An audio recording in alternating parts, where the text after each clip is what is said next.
Hello student, स्वागत है आप सभी का आज के इस वीडियो में। आज के इस वीडियो में क्लास 10th की अनसॉल्व पेपर को हल करेंगे।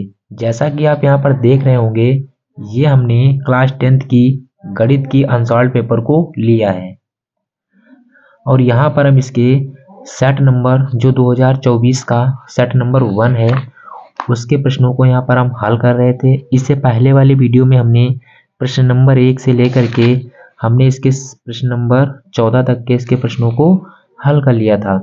आज हम इस वीडियो में प्रश्न नंबर 15 से इसके आगे प्रश्नों को हल करेंगे।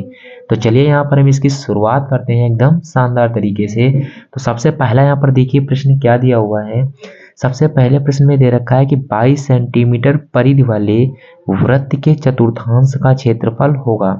तो यहाँ पर एक वृत्त है, उस वृत्त की जो परिधि दे रखी है वो 22 सेंटीमीटर है। तब प्रश्न में कह रहा है कि वृत्त के चतुर्थांश का क्षेत्रफल क्या होता है। तो यहाँ पर चलिए हम इसको सरल करते हैं। सबसे पहले तो यहाँ पर जो दिया है पहले उसको लिखेंगे। तो ये 15 नंबर क्वेश्चन है।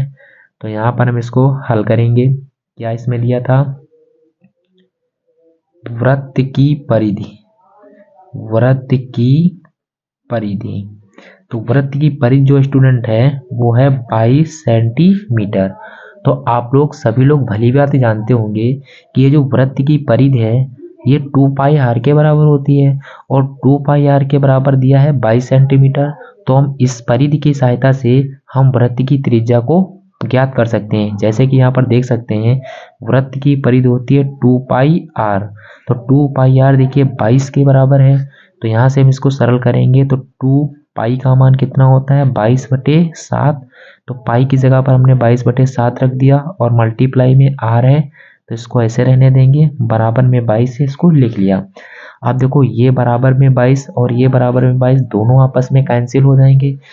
ठीक क्यों? क्योंकि 22 एकम 22 और 22 एकम 22 दोनों आपस में कैंसिल हो जाएंगे। तो यहाँ पर देखिए 2 की गुणा 1 से कराएंगे 2 एकम 2 आएगा और 2 की गुणा r से कराएंगे तो 2r हो जाएगा। अपॉन में कितना है 7 है तो 7 लिख लिया और बराबर में इधर कितना बच गया 1। अब देखिए इसके बटे में 7 है, इसके बटे में कुछ नहीं है तो इसके बटे में 1 मान लेंगे। अब इसको सरल करो, 2 की गुणा r से कराएंगे 2r होता है, 7 की गुणा 1 से कराएंगे 7 एकम 7। अब देखो यहाँ पर r जो है उसके गुणांक में 2 लगा है तो यहाँ से हम r की वैल्यू निकालेंगे तो ये 2 इसके बटे में आ जाएगा और मुझे वृत्त की त्रिज्या 7/2 सेंटीमीटर मिल जाएगी। ये स्टूडेंट क्या मिल गई है, वृत्त की त्रिज्या मिल गई है। अब क्वेश्चन में क्या पूछ रहा था, देखो क्वेश्चन में कहना है कि वृत्त के चतुर्थांश का क्षेत्रफल ज्ञात कीजिए।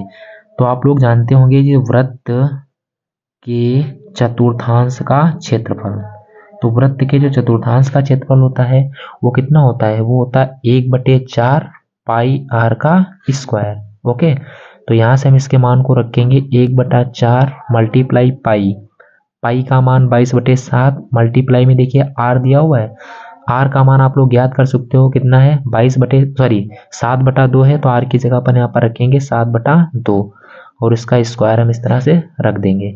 अब इसको सरल कर लेंगे 1/4 गुणे 22/7 मल्टीप्लाई, ये देखिए इसके स्क्वायर लगाओ तो इसको हम 2 बार लिख सकते हैं 7/2 गुणे 7/2।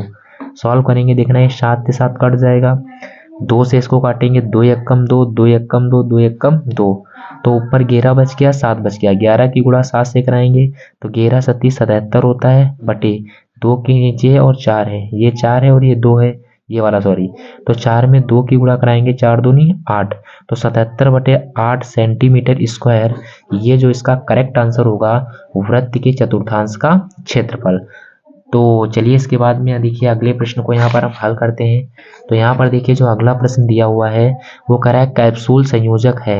यहाँ पर देखिए जो कैप्सूल है वो किस प्रकार का होता है, 2 शंकुओं का होता है, एक बेलन एवं 2 अर्धगोले का, एक बेलन 1 अर्धगोले का, एक बेलन एवं 2 गोलों का।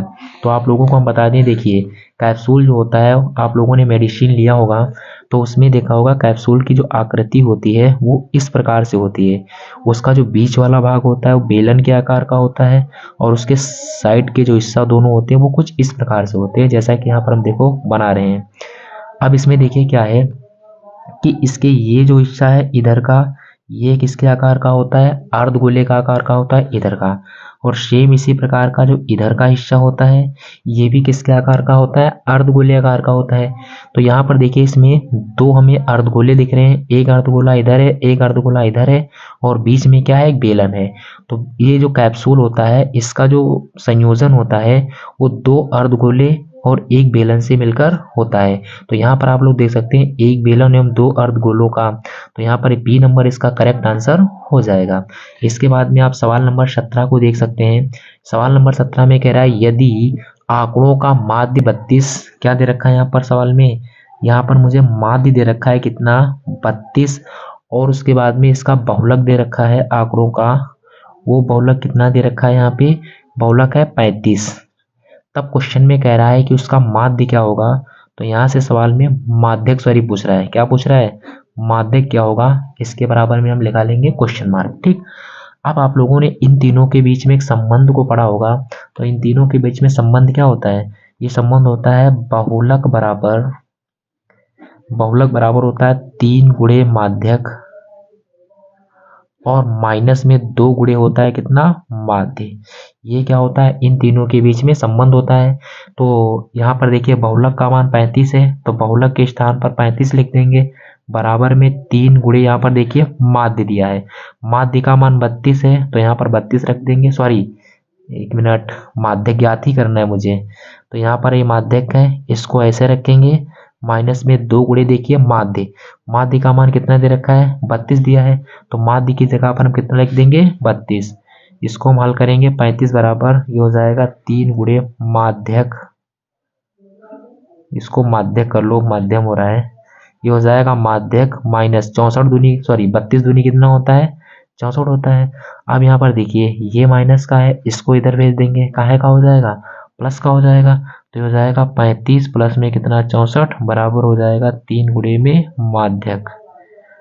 ओके, 35 में 64 जोड़ेंगे कितना हो जाएगा, ये हो जाएगा 9 और 9 99, और बराबर में 3 गुणे माध्यक। ओके, 3 से काटेंगे, 3 एक कम 3, 3 तिया 9, 3 तिया 9, तो इसका जो माध्यक निकल कर आया स्टूडेंट वो कितना आ गया, 33 आ गया। यहाँ पर आप लोग देख सकते हैं इसका जो माध्यक है कितना है, 33 है। तो ऑप्शन नंबर जो डी है इसका बिल्कुल करेक्ट आंसर होगा। आप लोग यहाँ पर थोड़ा गड़बड़ हो गया था लिखने में, तो आप लोग इसको थोड़ा देख लेना। ओके, अब इसके बाद में देखिए इसका अगले प्रश्न में क्या दिया है। अगले प्रश्न में देखिए क्या कह रहा है कि निम्नलिखित बारंबारता सारणी का बहुलक वर्ग होगा। तो यहाँ पर एक मुझे बारंबारता सारणी दे रखी है और उसका बहुलक पूछ रहा है। तो आप लोगों को बता दें कि अगर कोई भी बारंबारता सारणी है और उसमें बारंबारता सारणी में अगर यहाँ से बहुलक पूछेगा, तो जो बहुलक होता है वो बहुलक होगा जिसकी बारंबारता सबसे अधिक होती है। बारंबारता सबसे अधिक इसमें देखिए कितनी, 19 है, तो 19 के सामने का वर्ग अंतराल कितना है, 15 से 20 है, तो इसका करेक्ट आंसर हो जाएगा 15 से 20, ऑप्शन नंबर बी। ओके, आप लोग समझ गए होंगे। उसके बाद में यहाँ पर देखिए सवाल नंबर 19 में क्या है, ये प्रायिकता का एक सवाल है। देखिए क्या कह रहा है, कह रहा है कि दो पासों को एक साथ उछालने पर दोनों पासों पर प्राप्त संख्याओं का योगफल 10 होने की प्रायिकता पूछ रहा है। यहाँ पर अगर आप दो पासों को एक साथ उछालोगे तो उसको उछालने पर मुझे क्या परिणाम मिलेंगे, पहले उसको देखेंगे। तो यहाँ पर हम आप लोगों को समझाने के लिए सारे परिणामों को यहाँ पर लिख सकते हैं। देखो, सबसे पहले यहाँ पर आ सकता है, अगर आप दो पासों को एक साथ में उछालोगे तो पहले पासे पर एक आ सकता है, दूसरे पासे पर भी एक आ सकता है। इसके बाद में पहले पासे पर एक आ सकता है, या तो दो दूसरे पासे पर दो आ सकता है। पहले पासे पर एक आ सकता है, दूसरे पासे पर 3 आ सकता है। इसी प्रकार पहले पासे पर एक तो दूसरे पासे पर कितना, 4 हो सकता है। इसी तरह एक 5 हो सकता है, एक कितना हो सकता है, 6 हो सकता है। इसी प्रकार पहले पासे पर अब 2 आ सकता है, दूसरे पासे पर 1 आ सकता है। इसी प्रकार पहले पासे पर 1 आ सकता है, दूसरे पासे पर 2 आ सकता है। ये इसी प्रकार से क्रम चलता रहेगा 1, और इसी प्रकार 2 4 हो सकता है, दूसरे पहले पर 2 आ सकता है, दूसरे पर 5 आ सकता है, पहले पर 2 आ सकता है, दूसरे पर 6 आ सकता है। इसी प्रकार पहले पर 3 आ सकता है, दूसरे पर 1 अंक आ सकता है। पहले पर 3 आ सकता है, दूसरे पर 2 आ सकता है, पहले पर 3 आ सकता है, दूसरे पर भी 3 आ सकता है, ये भी हो सकता है। इसी प्रकार 3 हो सकता है, फिर 4, 3 के बाद में 5, फिर 3 के बाद में कितना 6। इसी प्रकार पहले पर 4 आ सकता है तो दूसरे पर 1, पहले पर 4 तो दूसरे पर 2, पहले पर 4 तो दूसरे पर 3, पहले पर 4 तो दूसरे पर भी 4 अंक हो सकता है, पहले पर 4 हो सकता है तो दूसरे पर 5 भी अंक हो सकता है, पहले पर अगर 4 है तो दूसरे पर 6 भी हो सकता है। इसी प्रकार अगर पहले पर 5 है तो दूसरे पर 1 अंक भी हो सकता है, पहले पर 5 है दूसरे पर 2। इसी प्रकार पहले 5 है तो 3, पहले 5 है तो दूसरे पर 4, पहले पर 5 है दूसरे पर 5 हो सकता है। इसी प्रकार पहले पर 5 है दूसरे पर 6 भी हो सकता है। इसका एक और होता है, अगर पहले पर 6 मान लिया प्राप्त हो गया तो दूसरे पर 1 प्राप्त हो सकता है, 6 प्राप्त है दूसरे पर 2, 6 फिर 3 हो सकता है, 6 4 भी हो सकता है, 6 प्राप्त हुआ तो दूसरे पर 5 भी प्राप्त हो सकता है, 6 प्राप्त हुआ तो दूसरे पर भी 6 प्राप्त हो सकता है। तो अगर आप दो पासों को एक साथ उछालोगे तो यहाँ पर इतनी संभावनाएं बन सकती हैं, क्योंकि कुल संभावनाएं कितनी बनेंगी 36 बनती हैं। आप यहाँ पर देख सकते हैं ये सारी की सारी कितनी संभावनाएं हैं 36 बन गई हैं। अब यहाँ पर देखिए आपका क्वेश्चन में क्या कह रहा है, क्वेश्चन में ये कह रहा है कि दो पासों को एक साथ उछालने पर दोनों पासों पर प्राप्त संख्याओं का योग 10 आने की प्रायिकता पूछ रहा है। तो यहाँ पर प्राप्त संख्याओं का जो योग है वो कितना होना चाहिए 10 होना चाहिए। एक एक को जोड़ेंगे 10 नहीं हो सकता, इसको भी जोड़ेंगे 10 नहीं होगा। इसी प्रकार इसमें आप किसी को 2 को जोड़ोगे तो 10 के बराबर नहीं होगा, इसको भी नहीं, इसको भी नहीं, इसको नहीं, इसको यहाँ पर आप ये भी नहीं हो सकता है। इसी प्रकार यहाँ पर देखो ये एक अंक है 4,6, अगर 4 में आप 6 जोड़ोगे कितना हो जाएगा 10 हो जाएगा। इसी प्रकार एक ये देखो 5,5, अगर आप 5 में 5 जोड़ोगे तो 10 हो जाएगा। इसी प्रकार एक ये देखो तुम्हारा है, इसमें से दोनों अंकों को जोड़ेंगे तो कितना हो जाएगा 10 हो जाएगा। इसके अलावा इसमें से कोई भी ऐसे जोड़े नहीं हैं जिनको जोड़ने पर यहाँ पर 10 प्राप्त हो जाए। तो यहाँ पर देखिए अनुकूल परिणाम मुझे कितने मिले हैं, तो यहाँ पर आप देख सकते हो अनुकूल परिणाम, अनुकूल जो परिणाम है वो कितने आए हैं, यहाँ पर 1 2 3 आए हैं तो अनुकूल परिणाम हो गए 3। और यहाँ पर कुल परिणाम कितने हैं, कुल परिणाम, तो कुल परिणाम का मतलब दोनों पासों को जब 2 बार उछालोगे तो कुल परिणाम यहाँ पर कितने बने थे 36 बने थे। तो यहाँ से प्रायिकता पूछ रहा है तो प्रायिकता PE बराबर होता है सूत्र अनुकूल परिणाम मतलब 3 हो गया बटे कुल परिणाम मतलब 36, तो 3 एक कम 3, 3 एक कम 3, 3 दूनी 6, तो यहाँ पर कितना आ जाएगा 1/12। तो इसका जो 1/12 है वो बिल्कुल सही आंसर होगा, जैसा कि आप यहाँ पर देख सकते हैं ऑप्शन नंबर ए। ठीक उसी प्रकार यहाँ पर एक देखो दूसरा सवाल प्रायिकता का है, वो क्या कह रहा है कि एक पासे को एक बार फेंकने पर सम संख्या प्राप्त होने की प्रायिकता होगी। तो आप लोगों को पता है कि जब कोई पासा एक बार फेंका जाता है तो वहां पर कुल संभावनाएं कितनी हो सकती हैं, या तो 1 आ सकता है, या तो 2 आ सकता है, या तो 3, या तो 4, या तो 5, या तो कितना 6। यहाँ पर पासे को एक बार अगर आप फेंकेंगे तो यहाँ पर आपको टोटल 6 संभावनाएं मिलेंगी।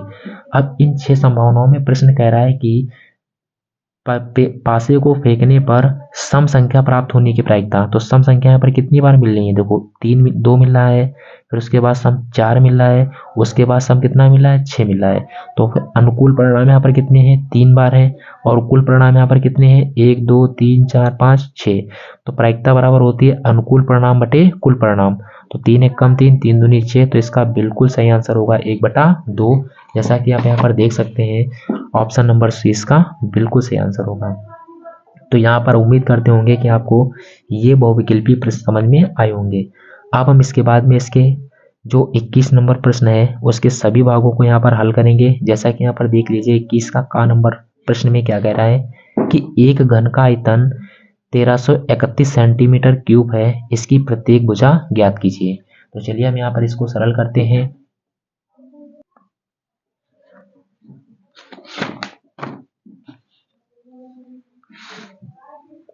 तो यहाँ पर घन का आयतन दिया है, सवाल नंबर है 21 का क्या दे रखा है, घन का आयतन। तो जो घन का आयतन दे रखा है वो कितना है बच्चों 1331 सेंटीमीटर क्यूब है। तब प्रश्न में यहाँ पर पूछ रहा है इसकी प्रत्येक भुजा ज्ञात कीजिए।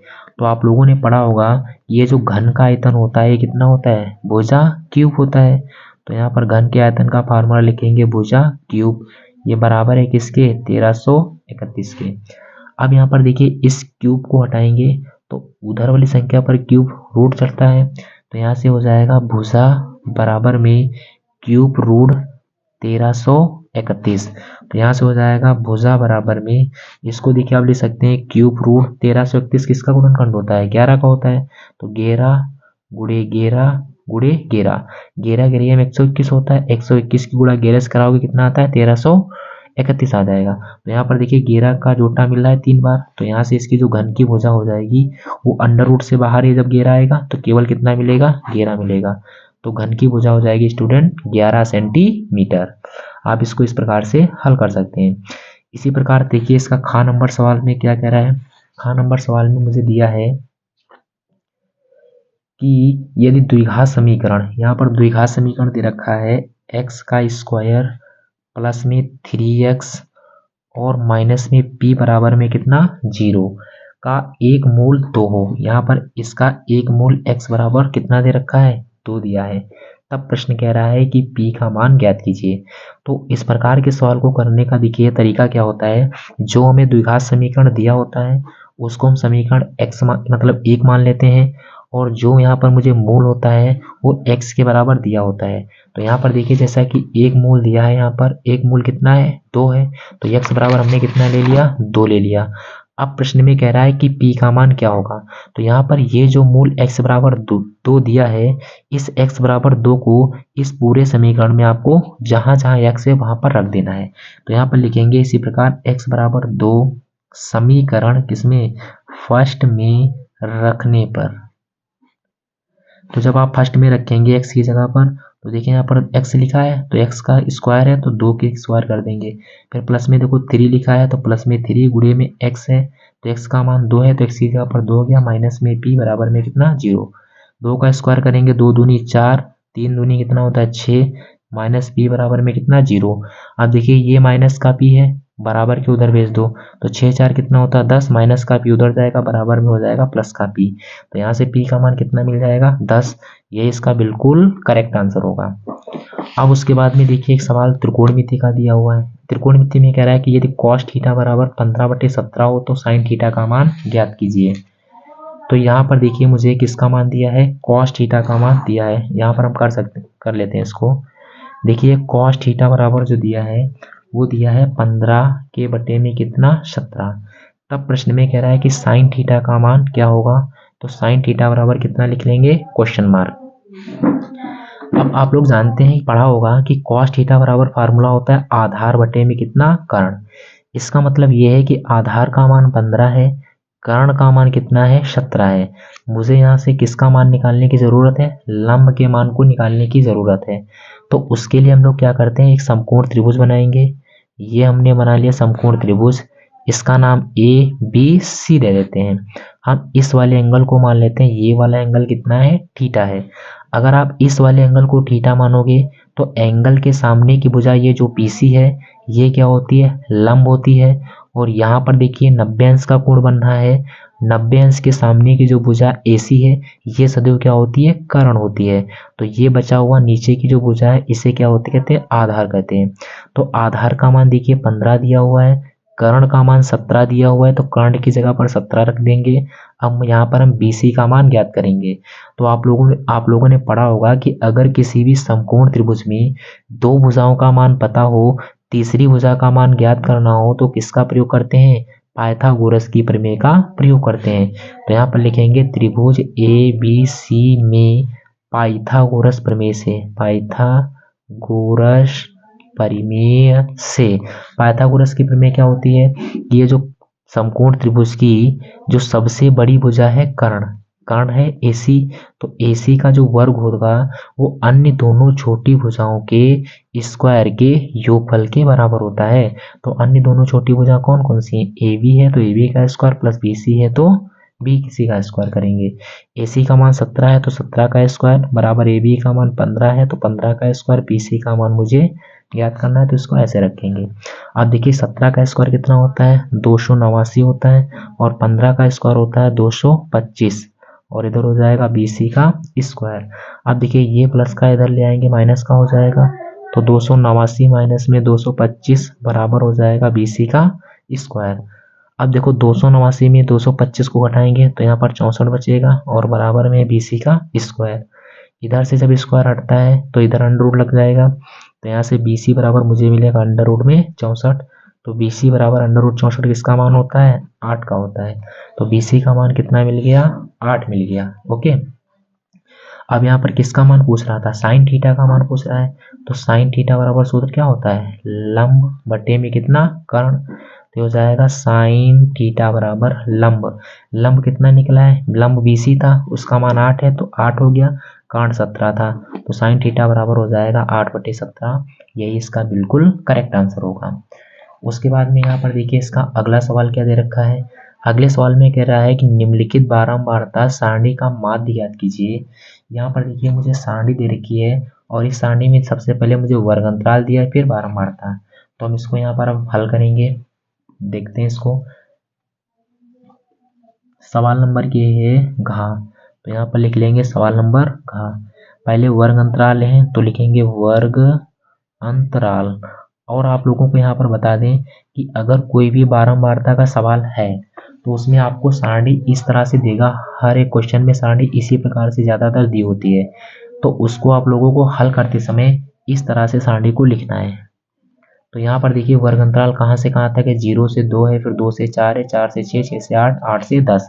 तो लिखेंगे पहले 0 से 2, 2 से 4, 4 से 6, 6 से 8 और फिर है 8 से कितना?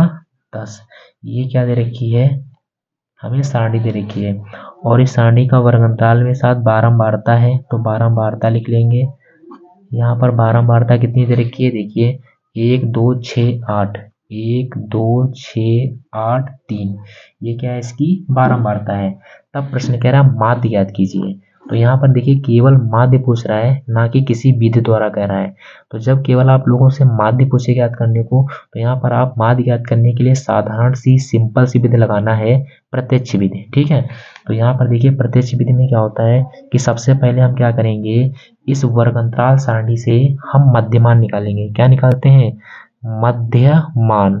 मध्यमान को प्रदर्शित करते हैं xi से और बारंबारता को प्रदर्शित करते हैं fi से। देखिए मध्यमान निकालने के आप लोगों के पास दो तरीके हैं। पहला तरीका यहाँ पर ये होता है कि आप इसको दोनों को आपस में जोड़ दो, 2 से भाग करो, तो 0 में 2 जोड़ोगे 2 आएगा, 2 को जब 2 से भाग करते हैं कितना मिलेगा? यहाँ पर 1 मिलेगा। ठीक उसी प्रकार इसको दूसरे तो 2 में 4 जोड़ोगे 6 आएगा, 6 को जब 2 से भाग करोगे कितना प्राप्त होगा? 3 प्राप्त होगा। आपके पास एक तरीका तो ये है। दूसरा तरीका हम आप लोगों को सिंपल तरीका बता दूं, आप उच्चतम सीमा और न्यूनतम सीमा के बीच का अंतर देखो, तो 2 और 0 के बीच का अंतर कितने का है? 2 का है। ठीक है, अब आप इसी 2 में 2 से एक बार भाग लगा दो, तो 2 से 2 में भाग करेंगे कितना आएगा? 1 मिलेगा।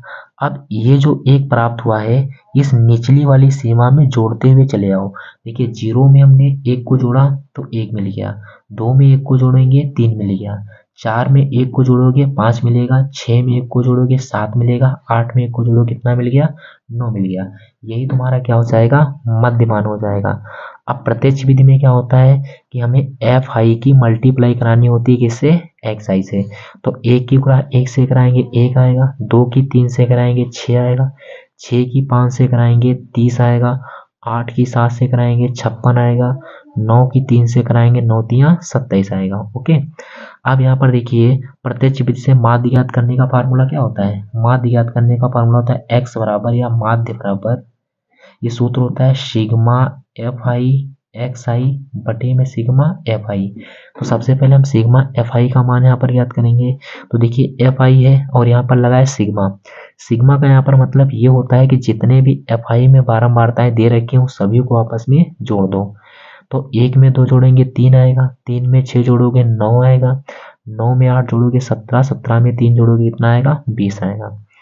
अब इसके बाद सिग्मा एफ आई एक्स आई को जोड़ेंगे तो 7 होता है, 7 में 30 जोड़ोगे 37 हो जाएगा, 37 में 6 को जोड़ोगे 43, 43 में 50 जोड़ोगे तो कितना आएगा?